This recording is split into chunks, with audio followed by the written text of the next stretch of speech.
தூத்துக்குடி மாவட்டம் சாத்தான்குளம் அருகே நீர் வழித்தட ஆக்கிரமிப்புகளை அகற்ற வலியுறுத்தி விவசாயிகள் தலையில் முக்காடு போட்டுக்கொண்டு போராட்டத்தில் ஈடுபட்டனர்.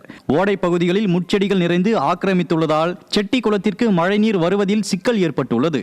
இதனால் குளம் வறண்டு காணப்படுவதாகவும் நீர் வழித்தடத்தை பொதுப்பணித்துறை அதிகாரிகள் முறையாக பராமரிப்பதில்லை என கூறி அப்பகுதி மக்கள் போராட்டத்தில் ஈடுபட்டனர். மேலும் திறனற்ற திமுக அரசு கரப்ஷன் கலெக்ஷன் கமிஷனிலேயே நோக்கமாக உள்ளதாக குற்றம் சாட்டப்படுகிறது. ஸ்டாலின் மாடல் அரசை கண்டித்து விழுப்புரத்தில் வழக்கறிஞர்கள் மனித சங்கிலி போராட்டம் நடத்தினர். தமிழக நீதிமன்றங்களில் வழக்கு குறித்த ஆவணங்கள் இணையதளத்தில் பதிவு செய்யும் நடைமுறையால் தங்களுக்கு பல்வேறு பாதிப்புகள் ஏற்படுவதால் வழக்கு பதிவு முறையை ரத்து செய்ய வேண்டும், வழக்கறிஞர்கள் பாதுகாப்பு சட்டத்தை அமல்படுத்த வேண்டும் உள்ளிட்ட கோரிக்கைகளை வழக்கறிஞர்கள் வலியுறுத்தி வருகின்றனர். இது தொடர்பாக பலமுறை கோரிக்கை விடுத்தும் நிறைவேற்றாத விடியாத அரசை கண்டித்து முழக்கமிட்டு வழக்கறிஞர்கள் நீதிமன்றம் முன்பு மனித சங்கிலி போராட்டம் நடத்தினர். 1/12/2025 மீண்டும் தொடரும் என்பதனால் இந்த இ-ஃபைலிங் முறை அதாவது சரியான கட்டமைப்பு இல்லாமல் இந்த இ-ஃபைலிங் முறையை கொண்டு வந்ததை வழக்கறிஞர்கள் அனைவரும் ஒட்டுமொத்தமாக எதிர்ப்பு தெரிவிக்கின்றோம். அந்த வகையில் இன்றைய தினம் மனித சங்கிலி போராட்டமும் அதாவது வழக்கறிஞருடைய மனித சங்கிலி போராட்டமும். காஞ்சிபுரம் மாவட்டம் ஸ்ரீபெரும்புத்தூரில் உயர்மட்ட சாலை பணிகளால் பெரிய ஏரிக்கரை உடையும் அபாயம் உள்ளதாக குடியிருப்பு வாசிகள் அச்சம் தெரிவித்துள்ளனர். ஸ்ரீபெரும்புத்தூரில் உயர்மட்ட சாலை கட்டுவதற்காக சிமெண்ட் கான்கிரீட் அமைக்கப்பட்டு வரும் நிலையில் பெரிய ஏரிக்கரை பலம் இழந்து உடையும் தருவாயில் உள்ளதாக சொல்லப்படுகிறது. இந்நிலையில் நெடுஞ்சாலைத்துறை அதிகாரிகள் ஏரிக்கரையின் உறுதித்தன்மையை ஆய்வு செய்ய நடவடிக்கை எடுக்க வேண்டும் என மக்கள் வலியுறுத்தியுள்ளனர். விடியாத திமுக ஆட்சியில் நீர்நிலைகள் அழிக்கப்படுவது தொடர்கதையாகி வருவதாக குற்றம் சாட்டப்படுகிறது. கன்னியாகுமரியில் சாலையோர கடைகளை அகற்றுமாறு நகராட்சி அதிகாரிகள் மிரட்டுவதாக வியாபாரிகள் வேதனை தெரிவித்தனர். கோவளம் கடற்கரை பகுதியில் சாலை ஓரத்தில் சிலர் சிறு கடைகள் அமைத்து வியாபாரம் செய்து வருகின்றனர். இந்நிலையில் நகராட்சி அதிகாரிகள் தள்ளுவண்டி கடைகளை அகற்றவில்லை என்றால் புல்டோசரை கொண்டு கடைகளை உடைப்போம், போலீசாரை கொண்டு கைது நடவடிக்கை எடுப்போம் என மிரட்டுவதாக வியாபாரிகள் மாவட்ட ஆட்சியர் அலுவலகத்தில் மனு அளித்தனர். விடியாத திமுக அரசு கமிஷன் கலெக்ஷன் கரப்ஷனிலேயே நோக்கமாக உள்ளதால் மக்கள் அவதிப்படுவது தொடர்கதையாகி வருவதாக குற்றம் சாட்டப்படுகிறது. 48-50 குடும்பம் சிறு தொழில் பண்ணிக்கிட்டு இருக்கிறோம். அந்த தொழில பண்ண விடுறாங்கல்ல அதிகாரிகள் ரொம்ப டார்ச்சர் கொடுக்குறாங்க. இப்ப அந்த 60 நாள் சீசன் தொடங்கிருக்கு. அந்த சீசனுக்கு ஒரு 30 கடைகிட்ட எல்லாம் இருக்கு. அந்த கடைகளை எல்லாம் அகற்ற சொல்லி கன்னியாகுமரி பேரூராட்சியில இருந்து எங்களை நகராட்சியில இருந்து எங்களை கடையை அகற்றுங்க, இல்ல கடை போடக்கூடாது, தூக்கி வீசிடுவோம், புல்டோசரை கொண்டு எடுத்துட்டு போயிருவோம், நீங்க பேசுனீங்கன்னாக்கி உங்க கணவரை தூக்கி உள்ள வச்சிருவோம், அப்படிலாம் எஃப்ஐஆர் போடுவோம்ல எங்களை மிரட்டுறாங்க. இந்த 2 நாள் கரண்ட் கிடையாது, கரண்ட கட்டாக்கிட்டாங்க. கரண்ட கட்டாக்கி கரண்ட் போட இல்ல, லைட் போட இல்ல. என்னன்னு நாங்க விசாரிச்சதுக்கு பிறகு நாங்க அங்க கரண்ட கட்டாக்கிட்டோம் அப்படின்னு சொல்லிட்டு சொல்லியிருக்காங்க. அதுக்கு பிறகு நாங்க ஒரு ஆளை தகவல் கேட்டதுக்கு அப்புறம் எங்களுக்கு இந்த லைன் கட் ஆயிடுச்சு, அதனால அங்க லைன் எப்படி சார் கட் ஆகும், அந்த பார்க்கிங் வர லைட் தெரியுது, அதுக்கு இங்க உள்ள கோவலம் கடை போட்டிருக்க பக்கத்துல லைட் கிடையாது, எங்களுக்கு நாங்க இருட்டுக்குள்ள கடந்திருக்கோம். தாம்பரம் அருகே விபத்து வழக்கு குறித்து போக்குவரத்து புலனாய்வு காவலரிடம் தொலைபேசியில் கேட்டபோது வசைபாடிய ஆடியோ வெளியாகி உள்ளது. கடந்த செப்டம்பரில் மகேந்திரன் என்பவர் நெல்சன் என்பவரை பைக் டாக்ஸியில் அழைத்து செல்லும் போது மதுபோதையில் எதிரே வாகனத்தில் வந்தவர் மோதியதில் நெல்சன் உயிரிழந்தார். இந்த வழக்கு தொடர்பாக பள்ளிக்கரணை போக்குவரத்து புலனாய்வுத்துறை எழுத்தாளர் அரி சிபாரிசு செய்த வழக்கறிஞரை வைக்காமல் மகேந்திரன் வேறு வழக்கறிஞரை வைத்த ஆத்திரத்தில் அவரை தொடர்பு கொண்டு காவலர் கடுமையாக வசைபாடிய ஆடியோ வெளியாகி விடியாத அரசின் கேபிள் துறை அராஜகத்தை வெளிச்சம் போட்டு காட்டியுள்ளது. என்ன மகேந்திரன் பேசுறது? நெல்சன் ஒரு கூட இருந்துட்டாரு சார். ராங்வேல திருட்டு பையன் நீ பேசுற? திருட்டு பையனா? யார் சார்? திருட்டு பையனா பேச அறிவில்லையா அவனுக்கெல்லாம்? யாரு சார்? சார் நான் அவர் கூட ஓட்டு போனவர் சார். தெரியும், ஒண்ணுமே சொல்றேன் மனமண்ட. உனக்கெல்லாம் வெக்கமான சூடு இல்ல? நான் உங்ககிட்ட ஒண்ணு சொன்னா நீ ஊர்ல டமார் அடிப்பியா? என்னது சோறு திட்டு வேற என்ன தின்றியா நீ? என்னாச்சு சார்? என்ன ஆச்சா? கடலூர் மாவட்டம் சிஎன் பாளையம் அரசு பள்ளியில் மாணவர்களுக்கு வழங்கிய மிதிவண்டிகள் பயன்படுத்த இயலாத நிலையில் உள்ளதாக பெற்றோர் வெளியிட்ட வீடியோ வெளியாகியுள்ளது. சிஎன் பாளையம் அரசு பள்ளியில் 25 மாணவர்களுக்கு வழங்கப்பட்ட மிதிவண்டிகள் மிகவும் துருப்பிடித்தும் உதிரி பாகங்கள் சரியாக பொருத்தப்படாமலும் உள்ளதாக கூறப்படுகிறது. இதுகுறித்து கேள்வி கேட்ட பெற்றோரிடம் தலைமை ஆசிரியர் அரசு இதைத்தான் கொடுத்துள்ளது என அலட்சியமாக தெரிவித்துள்ளார். வெற்று விளம்பரங்களுக்காக பல கோடி செலவிடும் விடியாத அரசு பள்ளி மாணவர்களுக்கு தரமான மிதிவண்டிகளை வழங்காமல் இதிலும் ஊழல் செய்வதாக பெற்றோர் குற்றம் சாட்டியுள்ளனர்.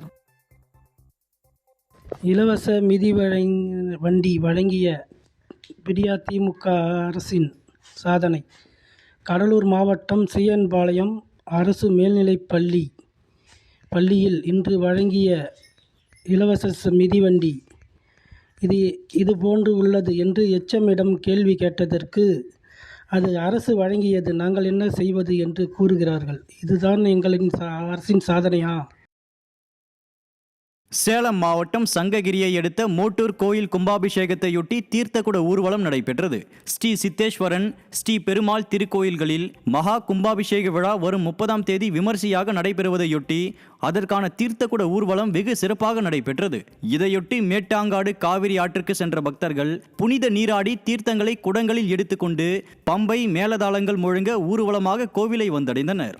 அப்போது பக்தர்கள் பலர் அருள் வந்து ஆடியபடி வந்த காட்சி அனைவரையும் மெய் சிலிர்க்க வைத்தது.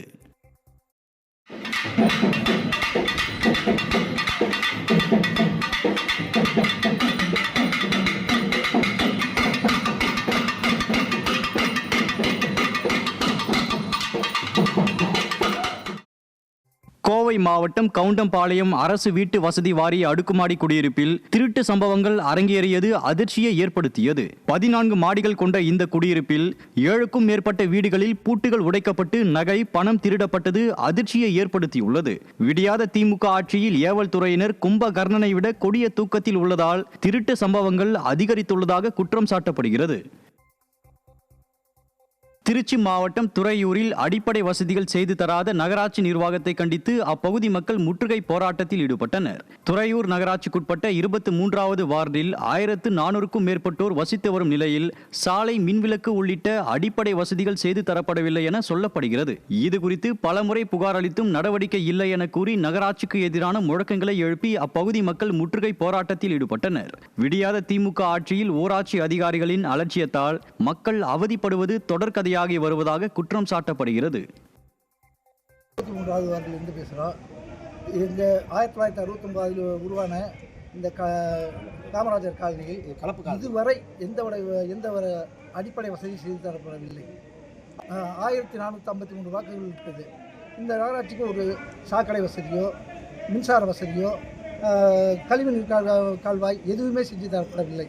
இந்த அடிப்படை தேவைகள் கழிப்பிட வசதி இல்லாமல் எல்லா பொதுமக்களில் திறந்த வெளியில் மலம் கழிக்கிற சூழ்நிலை உண்டாயிற்று. மழை காலத்தில் விஷ ஜந்துக்கள்லாம் நடமாட்டம் உள்ளது. சென்னை போட்டேரியில் மூதாட்டியிடம் 3 சவரன் தங்க நகையை பறித்தவர் பிடிபட்டார். சாலையில் சென்ற மூதாட்டியிடம் பேச்சு கொடுத்த நபர், நீங்கள் கழுத்தில் அணிந்திருக்கும் தங்கச்செயின் மாடலில் என் மனைவிக்கு பரிசளிக்க உள்ளதாக கூறி செயினை வாங்கி அடையாளம் தெரியாத நபர் இருசக்கர வாகனத்தில் தப்பிச் சென்ற நிலையில் பிடிபட்டார். விடியாத திமுக ஆட்சியில் ஏவல் துறையினர் கும்பகர்ணனை விட கொடிய தூக்கத்தில் உள்ளதால் திருட்டு சம்பவம் அதிகரித்துள்ளதாக குற்றம் சாட்டப்படுகிறது.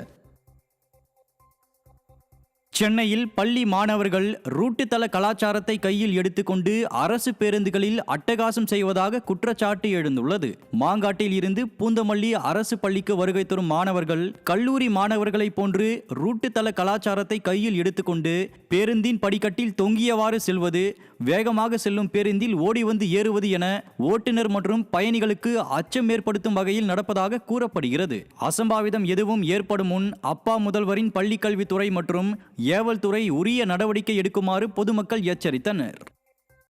சென்னை திருவொற்றியூரில் ரேஷன் கடையில் ஊழியர்களின் பற்றாக்குறையால் பொதுமக்கள் வெகு நேரம் காத்திருக்கும் சூழ்நிலை உள்ளதாக குற்றச்சாட்டு எழுந்துள்ளது. அப்பர் சாமி கோவில் பகுதியில் ஊழியர் பற்றாக்குறையால் 2 ரேஷன் கடைகளுக்கு ஒரே நபர் பொருட்களை விநியோகித்து வருகிறார். இதனால் 2 முதல் 3 மணி நேரம் வரை காத்திருக்கும் அவல நிலை உள்ளதாக அப்பகுதி மக்கள் வேதனை தெரிவித்தனர். விடியாத திமுக ஆட்சியில் அதிகாரிகளின் மெத்தனத்தால் பொதுமக்கள் அவதிப்படுவது தொடர்கதையாகி வருவதாக குற்றம் சாட்டப்படுகிறது. விருதுநகர் மாவட்டம் ராஜபாளையம் அருகே அம்மன் கோயிலில் அரங்கேறிய கொள்ளை சம்பவம் பொதுமக்களை அதிர்ச்சியில் ஆழ்த்தியுள்ளது. மலையடிப்பட்டி சவுந்திரபாண்டி நகரில் உள்ள பூமாரியம்மன் கோயிலில் இரவில் மதில் சுவரை தாண்டி குதித்த கொள்ளையர்கள் அம்மன் கழுத்தில் இருந்த 6 கிராம் தங்கத்தாலி, வெள்ளிச் செயின் மற்றும் உண்டியல் பணம் கொள்ளையடித்து சென்றனர். இதனால் அதிர்ச்சியடைந்த பக்தர்கள் தீய சக்தி திமுக ஆட்சியில் வீடுகளுக்கும் பாதுகாப்பில்லை, வழிபாட்டு தலங்களுக்கும் பாதுகாப்பில்லை என ஆவேசமாக சாடினர்.